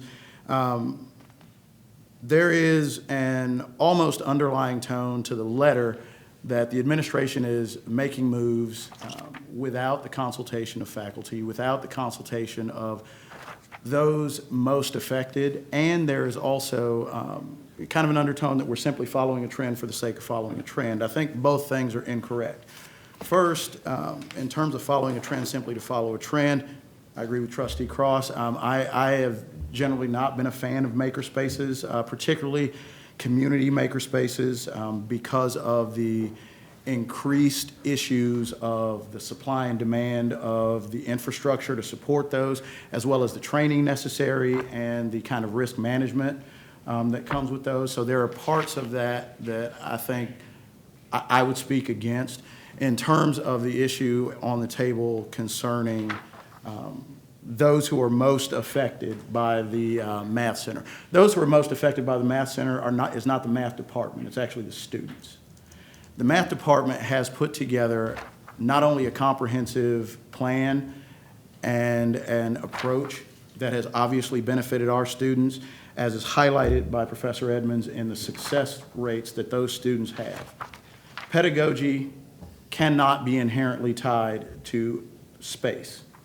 What can be inherently tied to that space is convenience for the student. The convenience of the math department is an important piece here. But the convenience of the math department cannot overshadow the convenience to the student and to everybody else, because students come here not simply to be a part of the math department, but to take courses in everything else. There's a question in Professor Edmonds' letter that talks about the 4,009 unique users who went through the math department's Learning Resource Center. What is actually left out of that data is the rest of the data that came with that from institutional research. The crossover between students in the Math Resource Center and the All Academic Center is 763 students. And the Language Resource Center is 119 students. The Science Resource Center is 927 students. And the Writing Center is 925 students. That is 2,734 cross-pollinations of students who would benefit from having those co-located in one space, who are already utilizing multiple learning centers on this campus. While there are 4,000 people going through that, those students are also using other services which they could benefit from. If this were a conversation about us changing pedagogy and changing the way in which the math courses were delivered or the way in which Brett socializes and trains his staff, that would be a conversation that faculty would not only be brought into, but faculty would lead. This is a conversation about bringing those services into a location where those students have the most opportunity to utilize this service and the other services that they need to be successful across their entire academic plan, not simply in math. I believe that what Brett does is above the board and above what most people could do. I believe if we took the dedication that this math faculty has to that learning center, and we took Brett's model and we put them under an overpass on I-70, those students would be successful. What I also see is that that success is a model for the success of every other learning center that can be co-located and transmitted by the use of that collegiality between both those faculty members as a model for every other faculty member in every other department to be able to see what that looks like. This is not a step backwards, it is a step forward. It is not following national trends for the sake of following national trends. It is following a trend of both common sense and the idea that we will create an academically superior learning center model here. And I will be quite honest that I'm a little jaded on the fact because I created one of these in my last stop. It was different because those folks were building a brand new campus on which there were no pre-existing learning centers that folks were already attached to. So that emotional attachment to those spaces was not there. But what I can tell you is that it creates a synergy for students whereby they are able to get all the help they need in one place, and the numbers bear out that a quarter of the students who come to seek help in that center also use other centers scattered across campus. This would be a boon to those students. Mr. Chair. Thank you. Yeah, Trustee Cross. One other point, I'm sorry. You know, these meetings are not just for the politically ambitious or geeks that care about policy. I mean, decisions are made at these meetings, and I know that we had a number of different meetings and retreats on this issue with lots of opportunities to show up, so at the risk of creating controversy, I mean, that's why these meetings matter, public discussions matter, so we can make this policy. I think this is a good move, and I just wanted to say due process requires people to show up when you have opportunities to be heard. Trustee Ingram? I really appreciate your comments. Thank you very much, because I had some questions about that as well earlier. The one thing that I would like to go back to is just that little piece on that south egress, because that was something that I questioned at one of our trustee meetings before. But I would really like to, I mean, if that's a safety issue, I would like to see that happen, not be put off on tier 2. Sure. So I think that hopefully will come to the top. Thank you. Trustee Sharp? Thank you, Mr. Chairman. I have a quick question about ATB, and with all the different charts and graphs and blueprints and everything that we've seen, I'm forgetting, once we move welding out and we move arts to its own building, what do we have left in ATB? The renovated ATB. That is the combined welding. So welding would not move. Yeah, welding in the is new- staying. Welding Okay. would stay. So the new CTE building does not include welding. Okay. And so then we would renovate ATB for combined welding of BNSF and JCCC welding. There is some space that will be needed for campus services, our grounds, because there was a deficit of space there, and they are currently located in the WLB. So some of the space would be for campus services, but for the most part, it will become a welding building. Okay. And then what will be in CTE? HVAC, electronics, HVAC, Richard, help me. Automotive That's the automotive construction technology. and automotive okay. Automation, engineering technology. Right. Electrical technology, HVAC. Okay. Sorry. No, go ahead. If you look at the ATB there, and then you see the WLB behind that, what you don't see in between those are these sheds that we have. Those will disappear. And then the people who work in that and teach in that will have the opportunity to teach in a place that's better ventilated, just more suitable. Right. Yeah. It's not 40 years old. 8 different types of ventilation projects. I love the wayfinding and the central resourcing. Anybody who's watching this, heck, anybody on this board, trying to find your way around this campus, and then trying to find a parking place that is somewhere close is a relative, and we do have parking passes, so I shouldn't complain about that. But if I'm going to go to the student center, I'm not going to park in my parking spot. But trying to find the right place to park for where you're going on campus, especially if it's not one of the main buildings, is very difficult. And I know where I'm going for the most part. I think that the campus can be overwhelming, and so I loved that screen, the slide with the parkways, almost like parkways. I mean, they look like parkways, and really making the campus more walkable and student-friendly. I also love that we're looking forward and we're being planful and strategic about our facilities. My concern is that I wish we were being more planful and strategic about our enrollment. I don't feel that we have the enrollment in those programs or as a whole to sustain or justify new buildings. Very few places are putting down brick and mortar. And I would be curious, Dr. Cook, about your experience on the ACCT board, about what other community colleges are seeing in their enrollment. We typically go down when the economy is good. So we're building a new building when our enrollment is going down. So that's some of the concerns. That's the biggest concern that I have, is I would rather be spending money on figuring out what's up with our enrollment, figuring out how we're going to deal with college now. A marketing plan, we're as many students as KU, and our marketing budget is a fraction of a fraction. And I think that has to deal with some of the enrollment challenges. So those are some of my concerns with building a new building. And I know that this is just the plan, but the very first step of the plan is new buildings. If I can add something, and Karen, I'm going to call on you. One of the things when you look at our enrollment numbers, what's also part of that are our continuing ed numbers. And between Richard and Karen, they've done a really masterful job of I don't want to say transferring students, but trying to meet students' needs.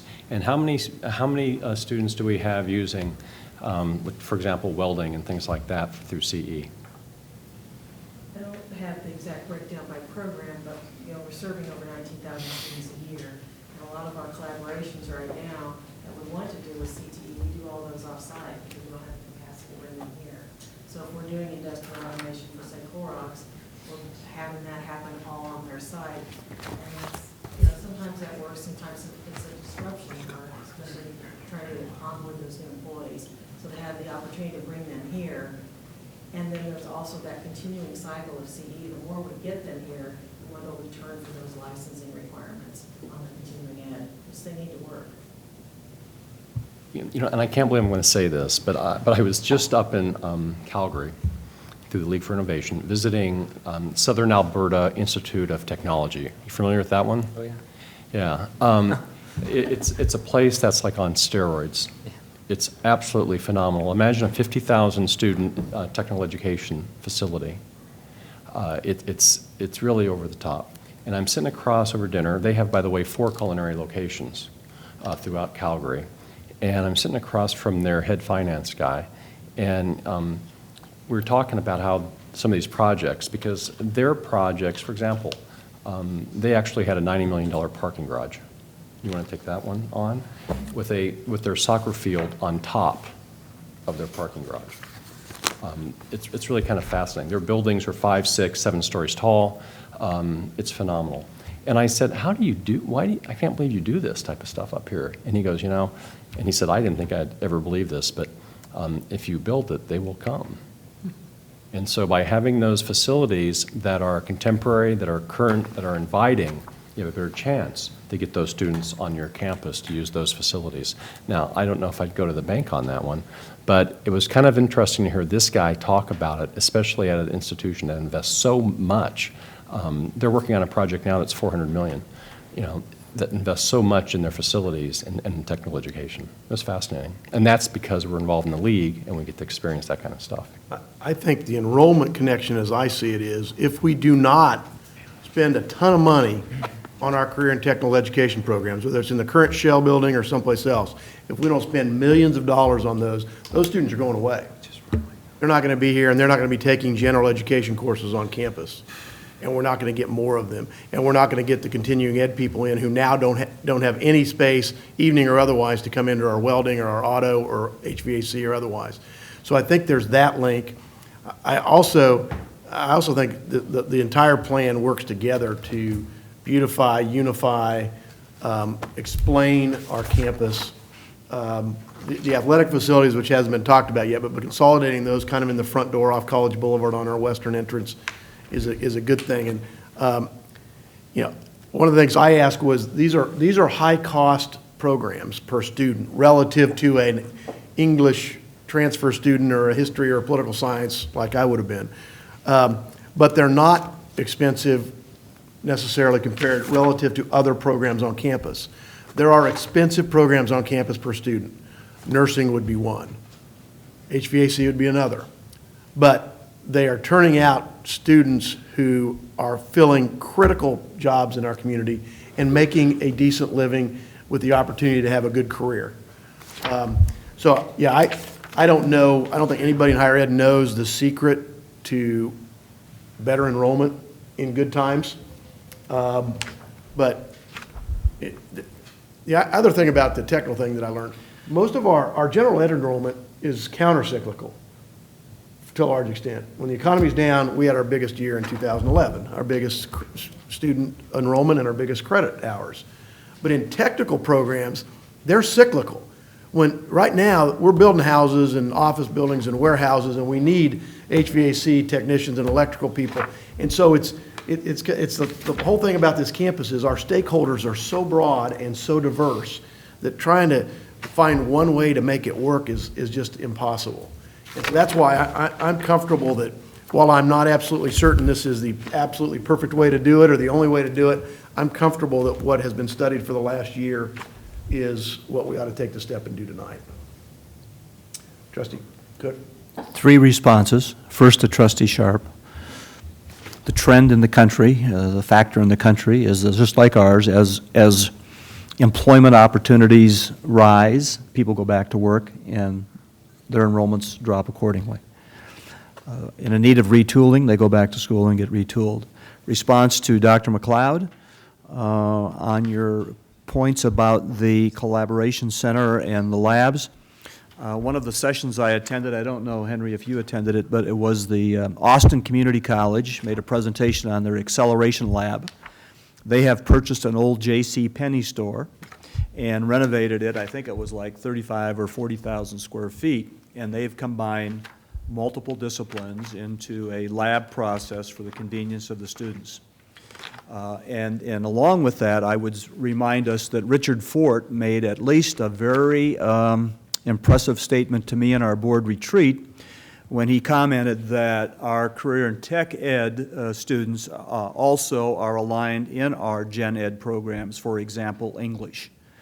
And when we heard the Gallup reports about lack of workforce development, part of it had to do, well, this person might be able to weld, but they have difficulty communicating with one another. And Richard, I appreciated you making that comment, and I think it sets our college apart that we have dedicated faculty in all components and all disciplines to work together for the benefit of the student. And my comment to Trustee Musil's remark about the enrollment and the competition goes back to what I said earlier. There are private businesses that are going to step forward and meet this workforce development if community colleges who are already in place in their communities don't do it. And so I'm very excited about the opportunity to position this college.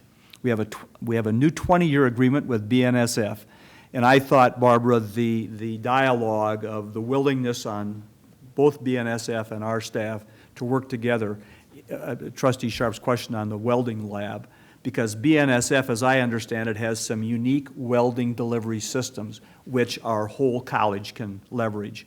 So I appreciate that partnership. Thank you. It's probably worth discussing for folks watching this that Burlington Northern Santa Fe Railroad has been in a partnership with the college for 25 years? Since 1985, I believe. Since 1985, to train its welders and engineers and brakemen and others for the entire railroad system here at Johnson County Community College, and have helped us to create the National Academy of Railroad Sciences. And they bring 10 to 15,000 people through here and through this college, or through this town, this county, a year, who will spend a number of weeks in town learning their trade. And we have leveraged that to great extent to the college, and frankly, having never been in those buildings before, the sheds that are going to be torn down that were built initially with just a roof, and then they added a metal side, and they're not heated and they're not cooled, and there's no ventilation, and people are wearing personal ventilation masks because of some of the techniques and materials used. It is not the best training that we can offer, and keeping Burlington Northern Santa Fe as a partner in this community is a big step forward. So I think we say BNSF as if everybody knows what we're talking about. It is a large partner for the entire county. And when I was with the CVB, the city appreciated all those room nights generated by those thousands of people that came every year. Any other comments? Michael, thanks. Sorry we made you No, but I stand the have whole a time. comment. Trustee Sandate. You know, as mentioned by Trustee Cook, that I was talking about making it easy for the student. And I still embrace that concept, not only from the standpoint of coming onto campus and maneuvering around through the buildings, which you've already discussed, were difficult to find your way around here. But I've had opportunity since our meeting when we were reviewing this about a month and a half ago, and I've talked to many students out in the community who go to school here, and I just asked them what they thought, and invariably every one of them said, you know, it's a great college, they said, but it was really difficult to get around, to find your way around. They said, and the things they named were signage, parking, finding the resources, actually, you know. And I respect and I totally understand the passion which our speaker up here from the math department spoke with about how his concern is he doesn't want to disrupt or take away from what's a really fantastic service. But along with, you know, Dr. McLeod, to his point, that's my feeling, is that I want to see that emulated for every subject, you know, whether it be science, English, you know, psychology, whatever it is. You know, I think we're doing something right, excuse me, with the math department and the services that we have there available to the students. And I think it's important that we have that same success on all the other fields, if you will. And with that, the ability to find them easily, almost in a one-stop shop, if you will, to borrow a term, from the standpoint of not only being in the same building and having access to those, but I think visibility-wise and just foot traffic-wise, with little effort to walk in and know that they exist there, along with other services, whether it's dining or whether it's, you know, finding your way for, you know, to buy merchandise, whatever the case may be, that helps in the study process and the success of producing qualified, educated students who leave our campus. So that's my focal point, is making it easy for the student, and or for that matter, anybody who steps on campus, whether it be for the arts, culinary arts, you know, the Neuerman, or vocational, you know, intentions. That's what I want to emphasize. And so, just my own personal experience. You know, it's a difficult experience finding who you're looking for, where you're going, and what you want. And so, after talking to many students, just out in the general public, I'm convinced that that's, you know, the reason to move forward with this, and I totally support it myself. Trustee Lindstrom. Mr. Chairman, if there are no further comments or questions, I would call for the question. Second. Okay, the question's been called for. I think everybody's had a chance to speak. All those in favor of the motion, which was to approve the facilities master plan as presented, say yes. Yes. Opposed, no. No. That passes 6-1.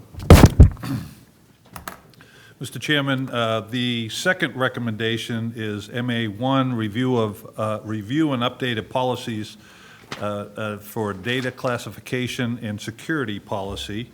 Tom Pagano, why do I have so much trouble with that? Tom Pagano reviewed the proposed new data classification and security policy, which is 530-00.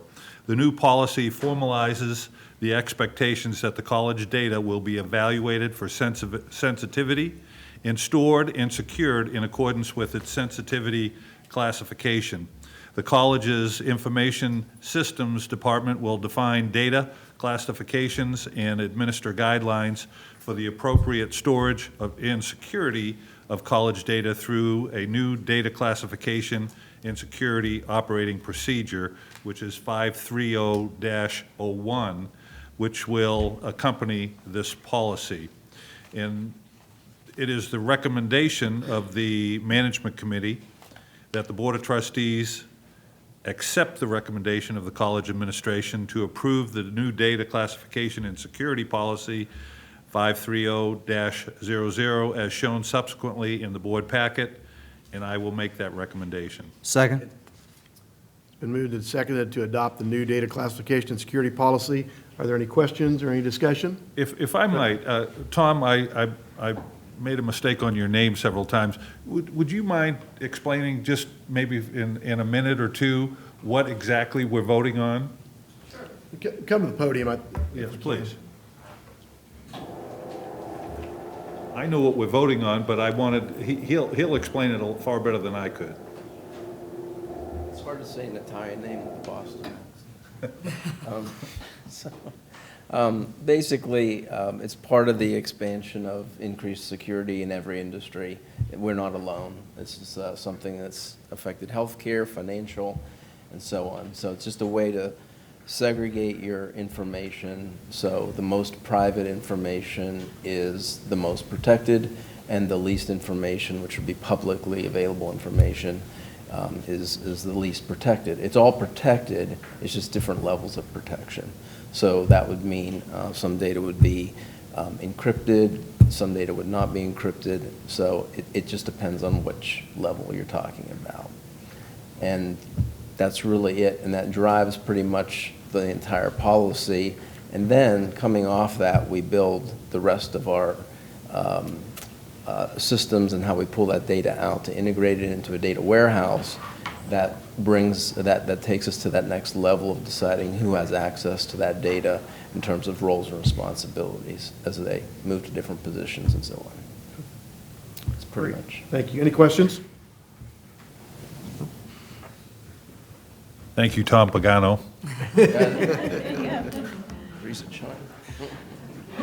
There's no more discussion. All in favor of adopting the new data classification policy, say yes. Yes. Yes. Opposed, no. Motion carries unanimously. Mr. Chairman, that concludes my report. Thank you, David. Treasurer's report, Trustee Cross. Thank you, Mr. President, Mr. Chair. The board packet contains the treasurer's report for the month ended August 31st, 2016. Some items of note include page 1 of the treasurer's report is the general post-secondary technical education fund summary. As of August 31st, 16.7% of the college's new fiscal year has expired. State operating capital outlay and technology grant payments of $10.8 million were received during the August period and recorded in the general post-secondary technical education funds. The college's operating grant funding was $431,000 less than last year due to the state's 4% budget allotment or cut for fiscal year 2017. An ad valorem property tax distribution of $5.2 million was received from the county in September and will be reflected in next month's report. The college's unencumbered balance as of August 31st, 2016 in all funds was $87.8 million. Expenditures in the primary operating funds are within approved budgetary limits. And so therefore, Mr. Chair, it is the recommendation of the college administration that the Board of Trustees approve the treasurer's report for the month ending August 31st, 2016, subject to audit. Second. Motion moved and seconded to adopt the treasurer's report. Any questions or discussion? Not all in favor, say yes. Yes. Yes. Opposed, no. Passes unanimously. Monthly report to the board, Dr. Sopcich. In lieu of the, what we have, the executive session, this will be very, very brief. First of all, I just want to thank all of you for making that vote. That was I think, one of the more significant votes in the history of the college. I would equate that with the votes that were made in the late 60s by the Board of Trustees at that period of time when they built this campus out here. So thank you for stepping up. It's an incredible demonstration of faith in staff and faculty and everyone here on campus. Building buildings is, I don't want to underestimate it, but it's relatively easy to do. What matters is what goes on inside those buildings once they're built. And I think all of our faculty, staff are up to the task of making sure that what goes on in those will provide the best type of instruction possible for our students to give them the best chance to succeed. So thank you. And lastly, there was a lot of talk tonight about enrollment. I want to make it clear that this semester we're up. A lot of schools across the state are down, maybe across the country, but we're up. Now, we're up 0.3%, but nonetheless, we're up. And I think that's a tribute to everybody here who's worked so hard on reaching out and doing what they can do to make sure that we continue to have students who come here for success, and as this college plays such an important part in their lives. So that concludes my report. Thank you. Thank you. That is the ultimate lightning round. Mr. Chairman? Yes. I have a question. You may ask it. Jill, are there any other institutions of higher learning that you know that are up in the metropolitan area? I honestly, Dave, I couldn't respond to that. Have we heard? Yeah, KCK, I believe, was up a little bit, and I think Metro was up a little bit. Metro was up too. All right, thank you. Thank you. And thank you for just refuting everything I said. So we won't be calling on you next time, I can tell you. Across the state, the others are down. Thank you. There you go. That's more like it. Or me. We have no old business. And we have no new business. Reports from board liaisons. We'll start with the Faculty Association. Dr. Arjo. Thank you for being here again. Well, thank you. I know you as probably don't have a always. choice, but we like to see you anyway. I'm happy to be here, and I thank you again for the opportunity to address the board. I'm just going to be brief as well. I would like to say a few things about the facility master plan and the vote. I came onto that. My own participation was fairly late when I became the FA president, but my predecessor was involved from the beginning, and a lot of other faculty, and obviously we've been following this whole process very closely from the beginning, so we are also very gratified to see it come to this rather major transition point, and we look forward to seeing what happens next. We look forward to continued participation among faculty, especially as we start to get into some of the details of how these buildings are going to be designed and used and so on. Just to reiterate a couple things that have been pointed out a few times already. Clearly, the resource center question is going to be a significant one. I thought my colleague Brett Cooper did a very nice job presenting his concerns. I thought Dr. McLeod did a very nice job presenting his perspective. I would echo Trustee Musel that there's really no right or wrong answer here. We're kind of in a good position. What we have works great. I think whatever happens next will also work great, so long as there is a commitment that we will use the abilities, the talents, the commitment of the math faculty to its fullest, whatever comes next. I would also just point out, and kind of push a line that buildings are great, technology is great, but at the end of the day, they don't teach.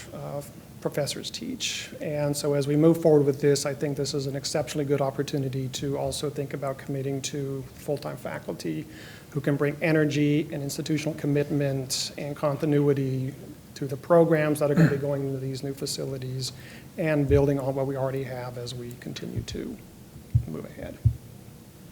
Great points. Questions? Trustee Cross.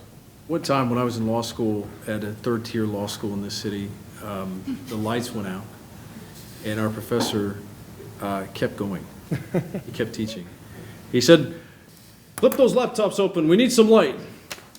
And so I guess at that school, and among other places in this area and in this state, I learned a work ethic, and certainly from the faculty here that I had.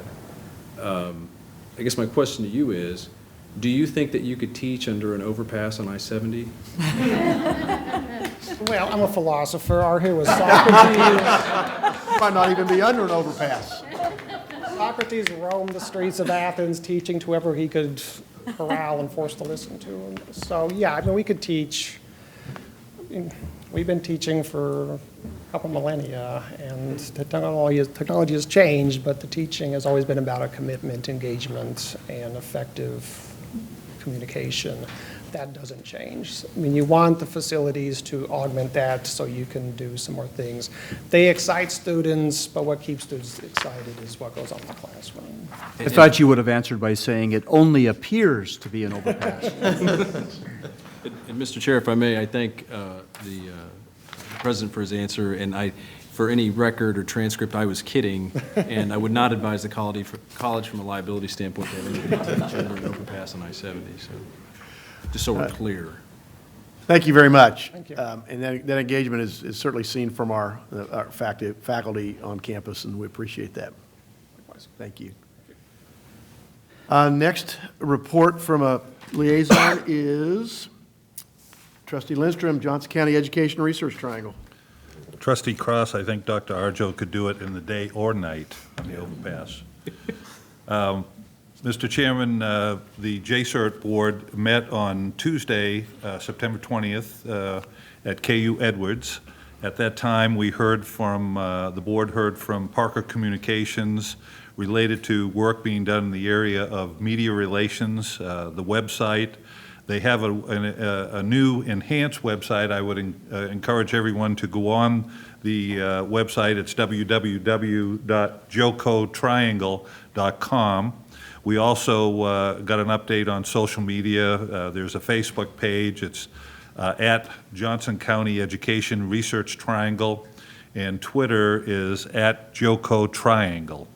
And then also we heard about several speaking opportunities for people to become more aware of what is going on with JCERT. The board also received updates from the universities. September revenues were up 3.87%, around $15 million. And if the last 2 months of the fiscal year are flat, then, and I anticipate they'll be up, but if they are flat, then this year's revenue in Johnson County will be up approximately 2%, which is good news. The next meeting is Tuesday, November 15th at 7:30 a.m. It's going to be held at KU Medical Clinical Research Center, which is 4350 Shawnee Mission Parkway in Fairway. And I'll take another 2 or 3 minutes. Last meeting, I gave a little update on K-State Olathe. This month, I'm going to give a little bit of an update on KU Edwards campus. And you were earlier talking about opportunities for jobs and workforce development, and this is an area, again, where I think KU Edwards is doing a fantastic job. The JCERT programs at KU Edwards focus on the best disciplines, and best is business, engineering, science, and/or technology. KU Edwards has launched 13 academic degree programs funded specifically by JCERT. These include undergraduate degrees, a Bachelor in Business Administration, Bachelor of Science in Information Technology, Bachelor of Science in Exercise Science, and a Bachelor of Science in Biotechnology. The graduate degrees include a Master of Science in Project Management, Master of Engineering in Project Management, Professional Science Manager in Environmental Assessment, Masters in Educational Technology, Masters in Accounting, Masters of Applied Science and Analytics, and that's online, and then Masters of Civil Engineering. The certificate programs are 2. They have an undergraduate certificate in accounting and a graduate certificate in professional workplace communication. All of these programs were created after conducting a thorough needs assessment of Johnson County and the region to make certain our programs are addressing the workforce needs of the community. Then there is an applied statistic and analytics is the first online program, as I mentioned. It is also the first program with KU Edwards and KU Medical Center cooperating. The latest degree launched this fall is civil engineering. According to Forbes.com, civil engineering is among the top 10 best master's degrees for jobs. It is also one of the top 10 degrees in highest demand, according to the National Center for Education Statistics, Post-Secondary Education Data Systems. And as most of you know, Kansas City is a leader in this field, as our area is home to many of the top 20 engineering and architectural firms, which have roughly 10,000 area employees. The program gives students an opportunity to advance their education in a high-demand field right here in Kansas City. The new 30-credit-hour master's degree in civil engineering program focuses on structural engineering and prepares students for roles that require technical expertise and leadership skills. And then finally, from August 15th to August 16th, in 2016, over 66,000 individuals have participated in or attended event academic programs in our BEST building, including the BEST conference facility. So, Mr. Chairman, that concludes my JCERT report. Questions? I'm sure Dr. McLeod would agree that with the Iowa State grad at the head of the KU Edwards campus, there's no chance that they'll have a problem. Oh, no, he's going to be fine. Dave's a good man. All right. Mr. Chair? Yes. There's a hand in the audience I'd like Oh. to call on. Mr. Antle? You mentioned the new master's program in environmental assessment. One of our graduates from here at the college is in that program. And so she's looking forward to a pretty vigorous employment part of what she's done. Apparently, you didn't want to speak earlier. Now, just fine. Dr. Antle? The genes are pretty good on TV. Thank you. Those kind of student success stories, we'll always take those comments. All right, other questions? If not, Dr. Cook, Kansas Association of Community College Trustees. Thank you, Mr. Chair. The association meets quarterly, so we have not met since our last meeting. The next meeting will be in December. I will say, though, that whenever we meet, two things come up usually, the status of athletics and funding. And the Wichita Journal reported an article today that 8 colleges are pursuing the possibility of starting a different athletic conference. So it'll be interesting in December to see how that discussion unfolds. That concludes my report. Trustee Ingram on the foundation. You bet. A crowd of 100 attended the foundation's annual dinner, which was held on Yardley Hall stage this past Monday evening. Highlights included the presentation of the foundation's Colleague Award to Felix Sturmer for his years of advancing the culinary program, and the Hugh W. Spear Award for Distinguished Service to Jill Gerlach for her many years of outstanding service and leadership to the foundation. It was also announced that for the 2015-16 academic year, the foundation, working with the college's financial aid office, awarded $1.1 million to assist 1,147 students with tuition, books, and program needs. This is both the highest amount ever awarded and the most students ever to receive scholarships in the history of the Johnson County Community College Foundation. This past Sunday, over 240 people gathered on campus for the annual Lace Up for Learning 5K Walk Run. The event raised nearly $6,000 for student scholarships. Calendar reminders include the Foundation's Executive Committee meeting on November 1st, and certainly some enchanted evening on November the 12th. We're close to a record annual amount raised for the event, and we will have those final numbers for you at our next meeting. Thank you. Thank you. Questions for Trustee Ingram? Since our last meeting, the annual Vol Stars recognition breakfast was held. The Vol Stars are our volunteers who serve as docents, ushers at performing arts series and other events in the Carlson Center. I don't remember all the details, but they're over $200,000 worth of value based on an hourly rate. of services that we would have to expend if we didn't do that. What was most amazing to me was that they also raised enough money to buy one of the chairs in Yardley Hall to refurbish it so that they have their nameplate on the back of it. And it's just amazing. They also fund a scholarship every year. They have a scholarship fund that's raised. So there are volunteers that come here and give their time, some of them thousands of hours over 30 years, and they also give their own money for this place. So it's an inspirational group, and the foundation, the Emily Behrman did a great job recognizing them as part of the college community. The next item on the agenda is the consent agenda. The consent agenda, it consists of items that are routine in nature and have been reviewed by various stages of the college administration and committees.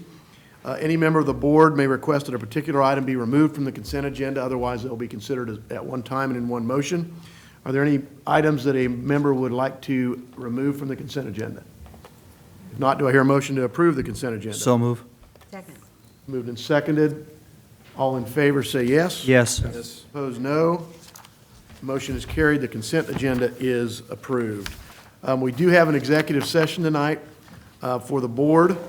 I would like to entertain a motion to go into executive session for the purpose of discussing consultation with an attorney, which would be deemed privilege in the attorney-client relationship, in order to protect the privilege in the board's communications with its attorney on legal matters, discussions concerning safety and security matters. The session will last 60 minutes, and no action will be taken during the session.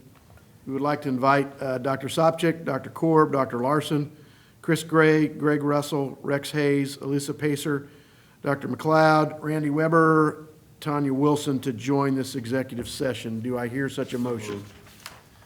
Moved by Trustee Lindstrom. A question, what time will it start and what time will it end? We will take a 5-minute recess, and we will start when the clock strikes 7 p.m. on the dot. Is that a second? Trustee Okay, Ingram. Trustee Ingram seconded. All in favor say yes. Yes. Opposed, no. Motion carries. Thank you all for coming. You're welcome to wait until we come back into public session, or you may go home and enjoy the evening. We're back in open session after our executive session that started at 7 o'clock and ended here at 8 o'clock. It was for 60 minutes. I'm looking for a motion to go into executive session for an additional 15 minutes, no more than an additional 15 minutes, for consultation with an attorney and discussions concerning safety and security matters. Same items as before, with the same people being requested to be present. Is there such a motion? Moved. Second. Trustee Cross moved. Trustee Ingram seconded. All in favor say yes. Yes. Aye. Okay, we'll go back into executive session at 8:02 and be done by no later than 8:17. Thank you. All right. We have returned from our second executive session, which we went into at 8:02 for 15 minutes and returned to open session at 8:17. No action was taken during our executive session. There is nothing else on the agenda, so we're ready for a motion to adjourn. So moved. Second. Moved and seconded to adjourn. All those in favor say yes. Opposed, no. Motion carries unanimously. Thank you all.